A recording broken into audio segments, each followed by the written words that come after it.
Hey guys, how's it going? Hope you're doing well. My name is Crown, and today I'm going to read you some very interesting stories that I hope that you're gonna love. And now, without further ado, let's go!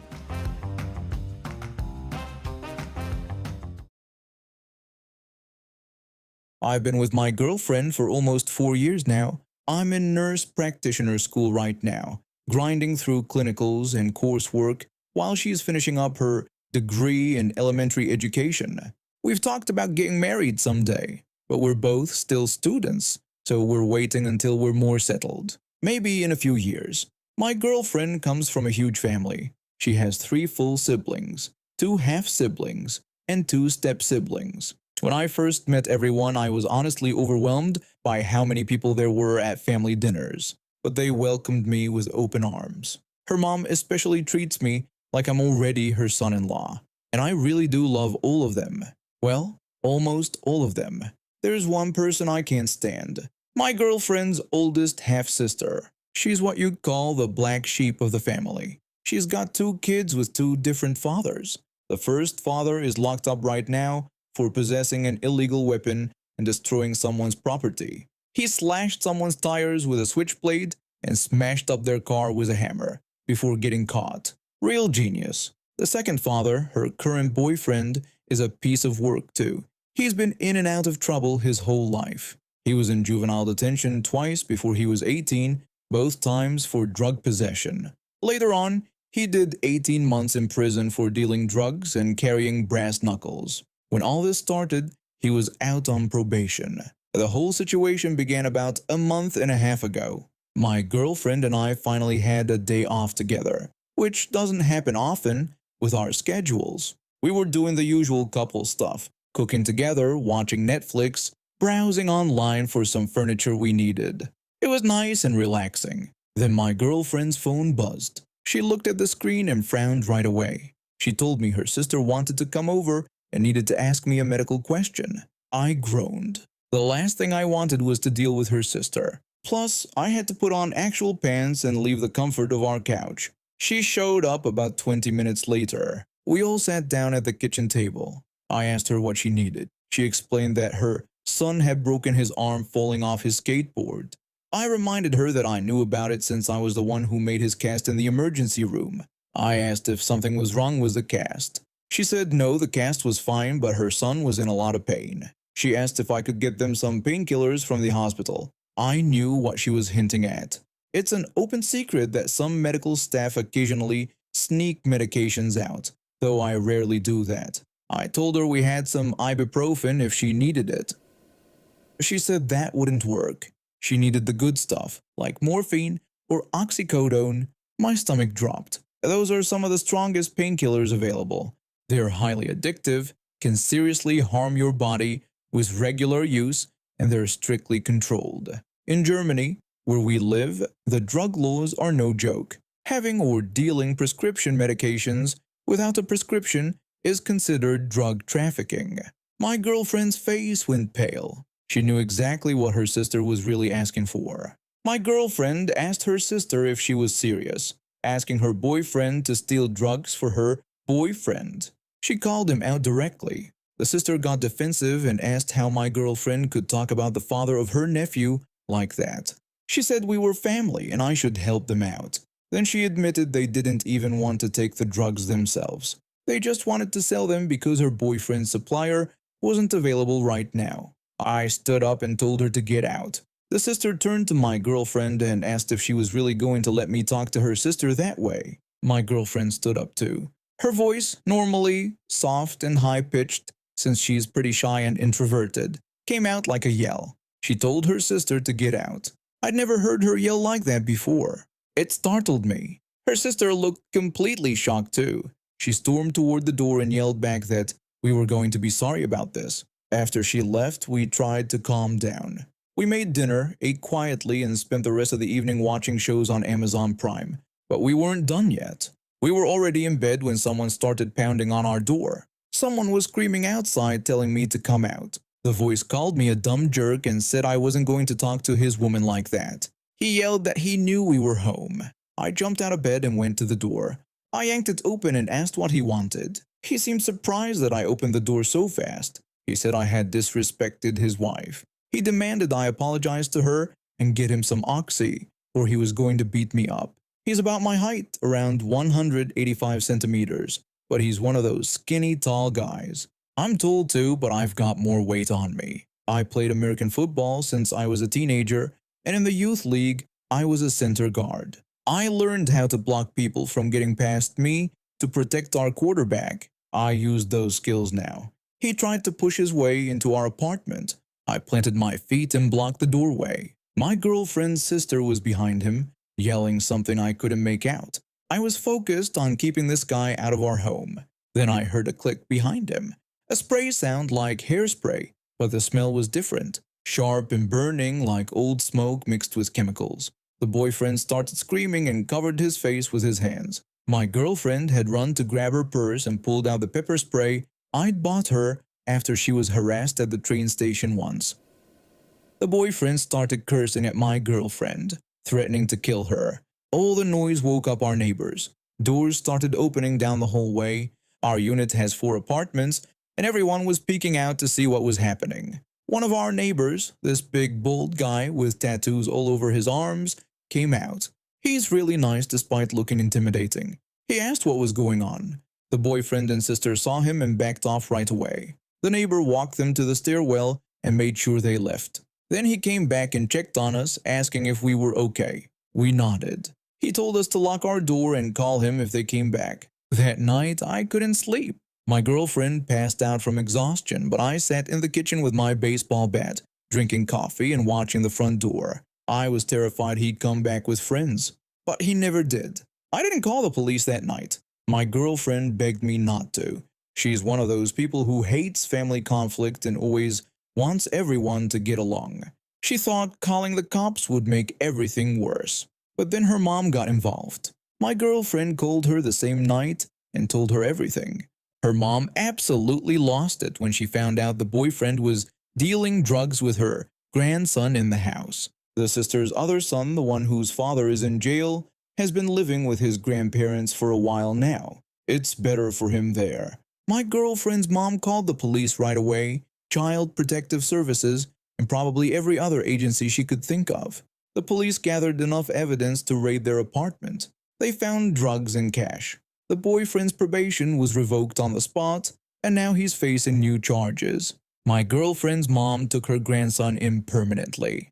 The sister was also arrested for resisting arrest and being an accomplice.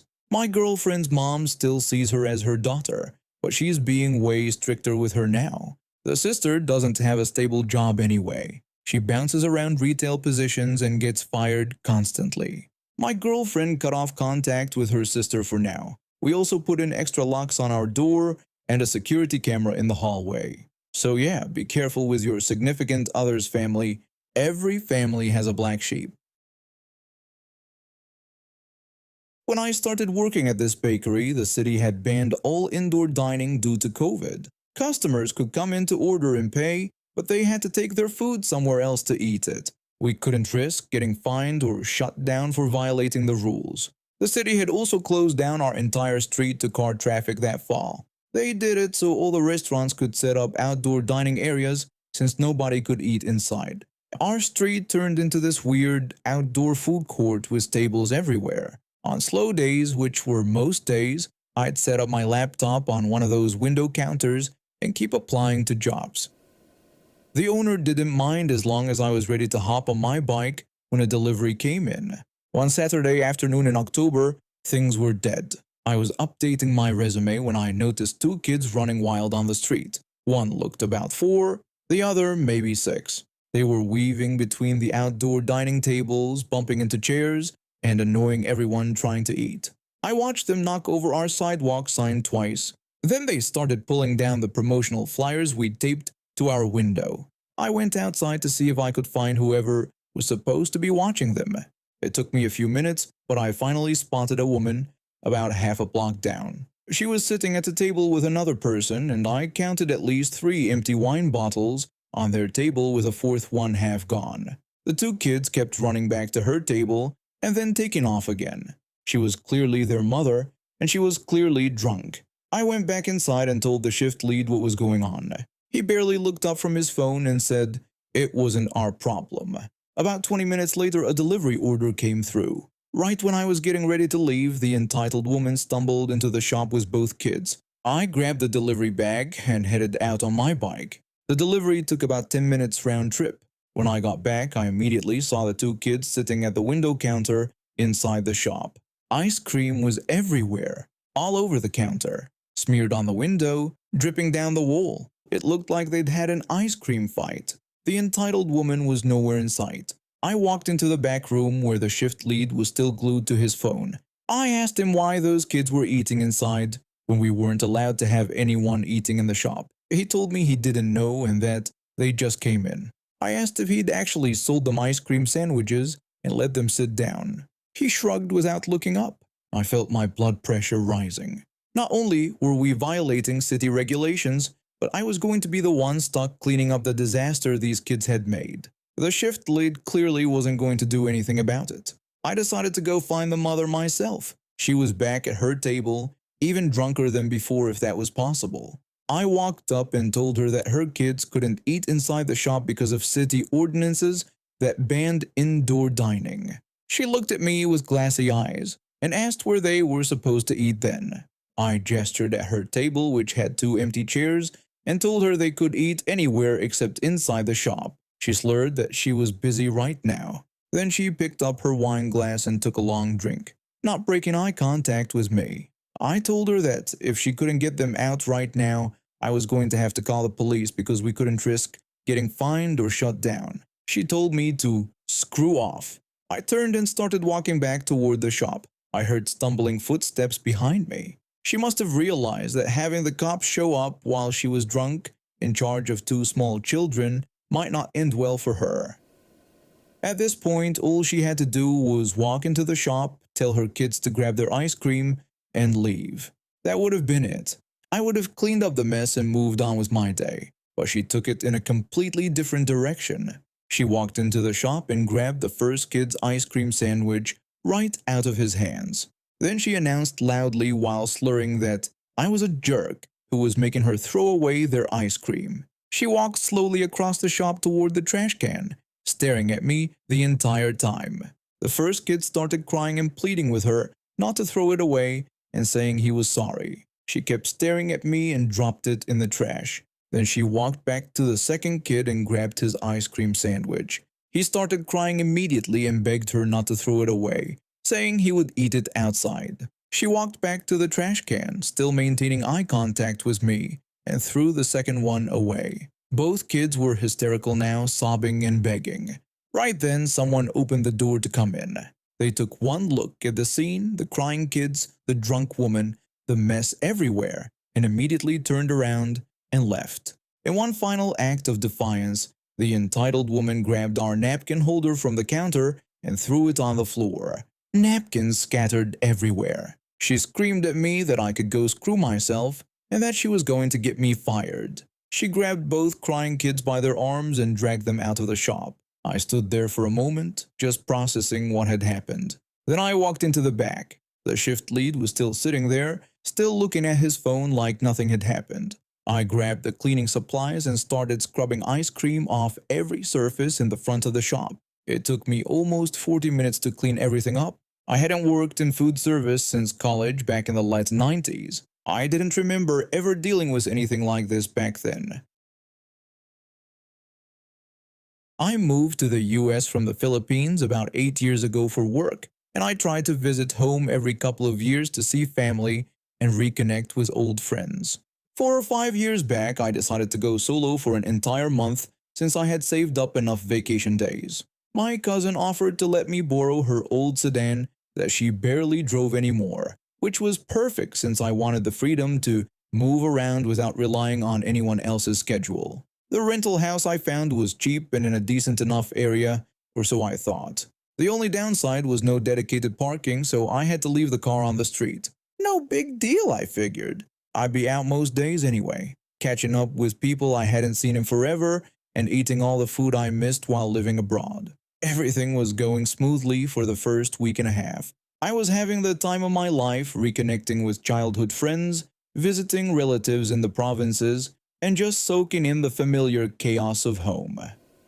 Then one afternoon around noon, I headed out to the car to drive to lunch with some college buddies. When I got close, I noticed the driver's side door was hanging open. My first thought was that someone had broken in, and I felt that surge of anger you get when you realize you've been violated somehow. But when I got closer, the anger turned into something else entirely. There was a guy sprawled across the front seats. The dashboard was covered in vomit, and there was blood everywhere around his face like he'd had a massive nosebleed.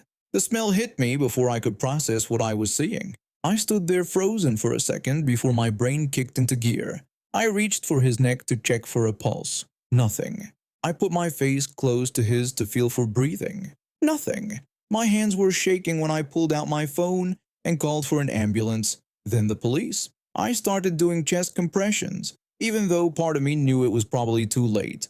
What else was I supposed to do? While I waited for help to arrive, I noticed the car battery was completely dead. A neighbor who had come out to see what the commotion was about told me the car alarm had been going off for hours during the night until it finally died. I had slept through the whole thing. I'm the kind of person who could sleep through a hurricane. The paramedics pronounced him dead at the scene. The police told me initial signs pointed to a drug overdose, and they suspected he had been trying to steal the car when it happened. That's when one of the officers mentioned that the area I was staying in was actually surrounded by slums known for drug problems. Great. Just great. I spent the rest of that day at the police station giving statements, then had to call a mechanic to replace the battery, and spent hours scrubbing vomit and blood out of my cousin's car. The whole situation felt surreal. Part of me was furious, but another part just felt sad for this guy, who died alone in a stranger's car. I decided not to press charges. Against who, anyway? The guy was dead, and knowing how slow the justice system could be back home, I just wanted to move on and salvage what was left of my vacation. 4 days later, around 8 in the evening, there was a loud knock on my door. I opened it to find an older couple flanked by several TANADs, which are basically community police officers. The couple introduced themselves as the parents of the guy who had died in the car. My first instinct was that they had come to apologize or maybe just talk about what happened. The father got straight to the point and demanded that I pay for their son's funeral expenses. I stood there for a second, not sure I'd heard him right. I told them I was sorry for their loss, but I couldn't do that. Their son had broken into my car, and I didn't have anything to do with what happened to him. The mother's face twisted with anger. She started going on about how I was one of those rich Americans who came back and thought I could do whatever I wanted. She said her son was dead because of me. I kept my voice calm and explained that I understood they were grieving, but this wasn't my fault. I had tried to save him and called the ambulance. The father cut me off and insisted I owed them. He pointed out that I was staying in their neighborhood and driving around in what he called a fancy car. The least I could do was help them bury their boy. I repeated again that I couldn't give them money. I genuinely felt bad for them since losing a child is horrible, but I wasn't responsible for their son's choices. That's when the mother lost it. She started screaming at the top of her lungs and lunged at me, her nails aimed at my face. The father grabbed my shirt and pulled his fist back like he was about to punch me. The TANADs jumped in and pulled them away from me, but the parents kept shouting that I had killed their son.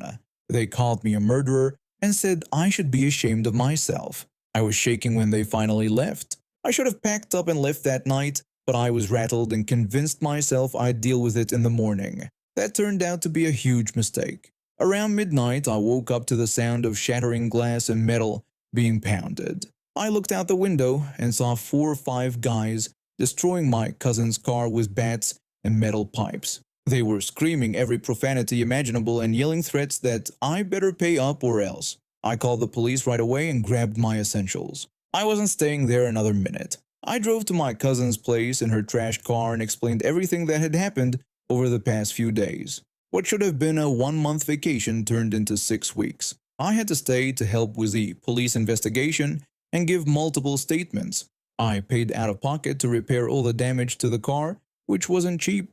The doors were dented, the windows were smashed, and the paint was scratched to hell. And to top it all off, the landlord kept my entire deposit. He claimed I had brought trouble to the neighborhood, even though the house itself was untouched. I argued with him about it, but he refused to budge. The investigation eventually led to 3 arrests for destruction of property and grave coercion. A neighbor had witnessed the whole thing from their window and came forward to testify. They told the police they had seen everything and could identify the guys who did it. The police also mentioned that the guys they arrested had been yelling threats at me to pay up while they were destroying the car, which added the coercion charge. When the cops dug deeper, they found out these guys had prior criminal records. Those old offenses got stacked on top of the new charges against them. The police told me they'd likely be locked up for a good while this time. The parents were never charged with anything, which honestly didn't surprise me. The police said there wasn't enough evidence to directly connect them to the vandalism, even though it seemed pretty obvious they had put those guys up to it. The system back home has its own way of working, and sometimes you just have to accept that justice doesn't always look the way you want it to. I flew back to the US 2 weeks later than planned, exhausted and several $1,000s poorer. My cousin was understanding about the car, but I still felt terrible about what happened to it. The whole experience left a bad taste in my mouth about that part of the city. I should have moved to a hotel the second those parents showed up at my door making demands. I should have trusted my gut when I felt uneasy about staying there after the first incident. But hindsight is always perfect, and at the time I just wanted to believe that things would settle down on their own. The next time I visited home, I stayed with family the entire time and didn't rent anything on my own. I also made sure to ask around about neighborhoods before booking anything. And now we have reached the end of today's stories. Thank you for watching, and see you next time.